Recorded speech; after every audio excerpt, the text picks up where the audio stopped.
नमस्कार, आप देख रहे हैं फैक्ट नाउ इंडिया की फैक्ट खबर। हमारे चैनल को लाइक और सब्सक्राइब जरूर करें। पश्चिम बंगाल इन दिनों एक ऐसे मैदान जंग में तब्दील हो चुका है जहां हर गली, हर मोहल्ला और हर पोलिंग बूथ किसी न किसी सियासी हलचल की दास्तान बयां कर रहा है। 29 अप्रैल को दूसरे और अंतिम चरण का मतदान लगभग पूरा हो रहा है, जिसमें 142 सीटों पर वोट डाले जा रहे हैं और 4 मई को इन चुनावों का नतीजा सामने आएगा। पहले स्टेप यानी 23 अप्रैल को जो हुआ वो भी कम चौंकाने वाला नहीं था। 192 सीटों पर रिकॉर्ड 93.19% मतदान दर्ज किया गया, जो इस बात का गवाह है कि बंगाल की जनता इस बार किसी नतीजे पर पहुंचने के लिए पूरी तरह कमर कस चुकी है। दूसरे और लास्ट स्टेप में राज्य के 8 जिलों की 142 सीटों पर होने वाला ये मतदान तय करेगा कि बंगाल की सिंहासन पर कौन बैठेगा। टीएमसी का वो अवैध किला जिसने 2021 में बीजेपी की लहर को रोका था, या फिर भाजपा का उठता नया तूफान। पर इस बार जो सबसे बड़ी लड़ाई है वो केवल सीटों की नहीं, अहम की भी है। भवानीपुर ये नाम अब केवल एक विधानसभा क्षेत्र नहीं रहा, ये ममता बनर्जी की इज्जत का अखाड़ा बन गया। भाजपा ने अपने प्रमुख नेता शुभेंदु अधिकारी को यहाँ से मैदान में उतारा। अधिकारी पहले टीएमसी में थे और पार्टी छोड़ने के बाद दोनों नेताओं के बीच राजनीतिक टकराव और भी तेज हो गया।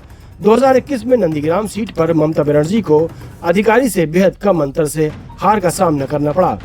यानी ये जंग पुरानी है और इस बार की पिच नई है।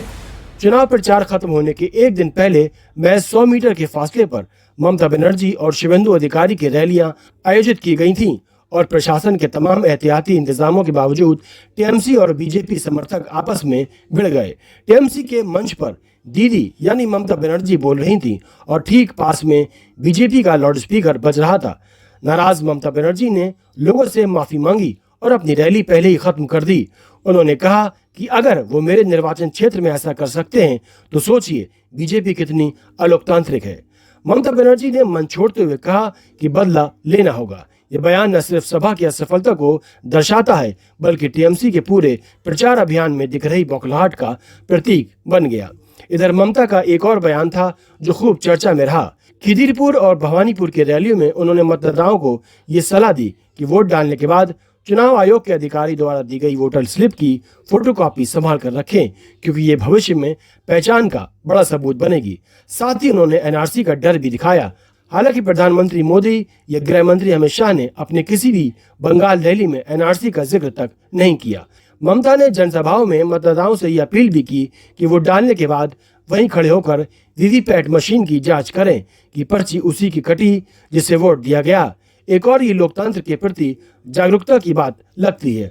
दूसरी ओर विरोधी इसी चुनाव तंत्र पर अविश्वास का संकेत बता रहे हैं। और अब बात करते हैं उस किरदार की जो इस पूरे चुनावी नाटक का सबसे वायरल पात्र बन गया।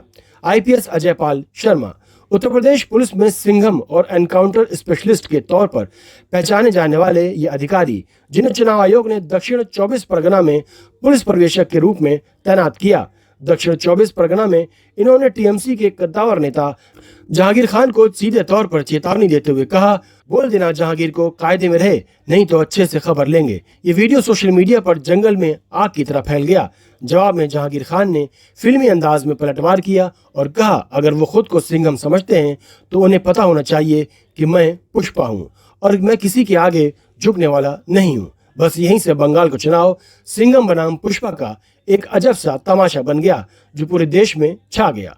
चुनाव आयोग ने सुरक्षा के लिहाज से एक और बड़ा कदम उठाया और एनआईए को संवेदनशील सीटों पर तैनात किया। इस बार एएनआई की एंट्री ने जरूर नया अध्याय जोड़ दिया। कुल मिलाकर बंगाल ये चुनाव एक बड़े सवाल के इर्द गिर्द घूम रहा है। क्या दीदी अपना किला बचाएंगी या भाजपा इस बार वो कर दिखाएगी जो 2021 में नहीं हो पाया।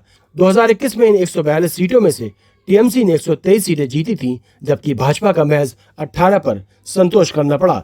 इतिहास दोहराया जाएगा या पलट जाएगा, इसका जवाब 4 मई को आएगा। तब तक लोगों की नजरें बंगाल पर टिकी रहेंगी। देखते रहिए फैक्ट नाउ इंडिया की फैक्ट खबर।